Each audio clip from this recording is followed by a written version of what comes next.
ಕನ್ನಡ ಸಾಹಿತ್ಯ ಪರಿಷತ್ತು ನಿಮ್ಗೆಲ್ಲ ಗೊತ್ತಿದೆ. ಕನ್ನಡ ಸಾಹಿತ್ಯ ಪರಿಷತ್ತು ಎಲ್ಲ ಹೆಸರು ಕೇಳಿರಲ್ಲ?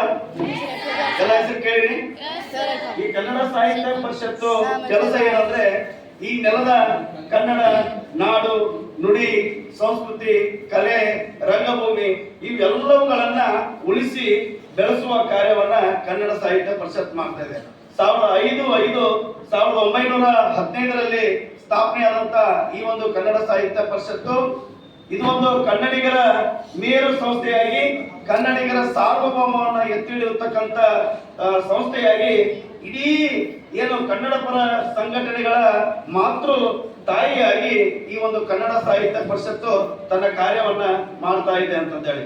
ಯಾಕಂದ್ರೆ ವಿದ್ಯಾರ್ಥಿಗಳಲ್ಲಿ ಅಡಗಿರ್ತಕ್ಕಂಥ ಕೌಶಲ್ಯಗಳನ್ನ ಹೊರ ಹಾಕುವಂತ ಒಂದು ಕೆಲಸವನ್ನ ಮಾಡ್ತೀವಿ. ಏನು ಕೌಶಲ್ಯಗಳು?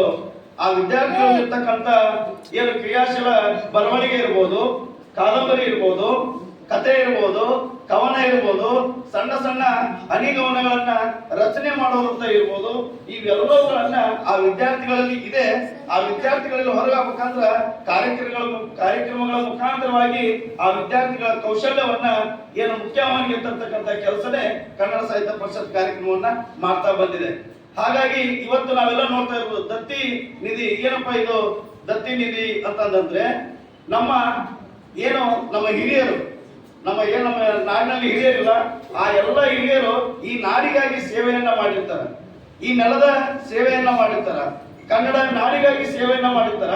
ಅಂತ ಮಹನೀಯರ ಹೆಸರಲ್ಲಿ ಈ ಒಂದು ದತ್ತಿ ನಿಧಿಯನ್ನ ಸ್ಥಾಪನೆ ಮಾಡೋದು ನಿಮ್ಗೆಲ್ಲ ಗೊತ್ತು. ಕನ್ನಡ ಸಾಹಿತ್ಯ ಪರಿಷತ್ನಲ್ಲಿ ದತ್ತಿ ನಿಧಿ ಅಂದ್ರೆ ಮೊಟ್ಟ ಮೊದಲಿಗೆ ದತ್ತಿ ನಿಧಿಯನ್ನ ಪ್ರಾರಂಭ ಮಾಡಿದ್ದು ಅಂತಂದ್ರೆ 1935ರಲ್ಲಿ. ಅದು ಮೊದಲ ದತ್ತಿ ಕೊಟ್ಟವರು ಯಾರಂದ್ರೆ BM ಶ್ರೀಕಂಠಯ್ಯನವರು ಮೊದಲ ದತ್ತಿಯನ್ನ ಕೊಡೋದ್ರ ಮುಖಾಂತರವಾಗಿ ಆ ದತ್ತಿ ನಿಧಿಯನ್ನ ನೀಡಿ 10,000 ರೂಪಾಯಿ 25,000 ರೂಪಾಯಿ ಅಂತ ದತ್ತಿ ಕೊಡಿ ಪ್ರತಿ ವರ್ಷ ಆ ಹಿರಿಯರ ಸ್ಮರಣೆಯಾಗಿ ಇಂಥ ಕಾರ್ಯಕ್ರಮಗಳನ್ನ ನಾವೆಲ್ಲ ಹಮ್ಮಿಕೊಳ್ಳ ಬರ್ತಾ ಇದ್ವಿ.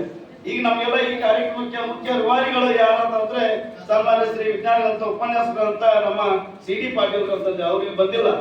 ಬಹಳ ಕ್ರಿಯಾಶೀಲ ಏನು ಅವರು ಕೆಲಸವನ್ನ ಮಾಡುವಂತವ್ರು. ಅವ್ರಿಗೆ ಎಷ್ಟೋ ಆಸಕ್ತಿ ಇದೆ ಅಂತಂದ್ರೆ ಇದನ್ನ ಎಲ್ಲೋ ಒಂದ್ ಕಡೆ ಸಭಾಭವನದೊಳಗ ಎಲ್ಲೋ ಮಾಡ್ಬೋದಿತ್ತು. ಹೋದ್ಸಲ ಒಂದು ಸಭಾಭವನದೊಳಗ ಒಂದು ಕಲಾನುಷ್ಠಾನ ನಾವು ಮಾಡಿದ್ವಿ. ಆದ್ರೆ ಈ ವಿದ್ಯಾರ್ಥಿಗಳಿಗೆ ವಿಜ್ಞಾನದ ಬಗ್ಗೆ ಅರಿವು ಮೂಡಿಸಬೇಕಾದ್ರೆ ಒಂದು ವೇದಿಕೆ ಯಾವ್ದಂದ್ರೆ ಅದು ಶಾಲೆ. ಆ ಶಾಲೆಯಲ್ಲಿರ್ತಕ್ಕಂಥ ವಿದ್ಯಾರ್ಥಿಗಳಿಗೆ ಅರಿವು ಮೂಡಿಸಿದಾಗ ಈ ಚಾರಿಟಬಲ್ ಟ್ರಸ್ಟ್ ಕೂಡ ಒಂದು ಘನತೆ ಗೌರವ ಹೆಚ್ಚಾಗುತ್ತ ಒಂದು ಉದ್ದೇಶ ಇಟ್ಕೊಂಡು ಸಾವಿತ್ರಮ್ಮ ಚಾರಿಟಬಲ್ ಟ್ರಸ್ಟ್ ಮುಂಡ್ರಿಗಿಯವರ ಆಶ್ರಯದಲ್ಲಿ ಈ ಒಂದು ದತ್ತಿ ನಿಧಿಯನ್ನ ಹಮ್ಮಿಕೊಳ್ಳಲಾಗಿದೆ. ಅಂತ ಮಹನೀಯರ ಸವಿನೆನಪಾಗಿ ಇವತ್ತು ಬಹಳ ಖುಷಿ ಅನ್ಸುತ್ತೆ. ಒಬ್ಬ ಕ್ರಿಯಾಶೀಲ ಉಪನ್ಯಾಸಕರು ನಿಮ್ ಮುಂದೆ ಇದ್ದಾರೆ. ಅಂತ ಮಹನೀಯರ ಉಪನ್ಯಾಸವನ್ನ ನಾವೆಲ್ಲರೂ ಕೇಳೋಣ.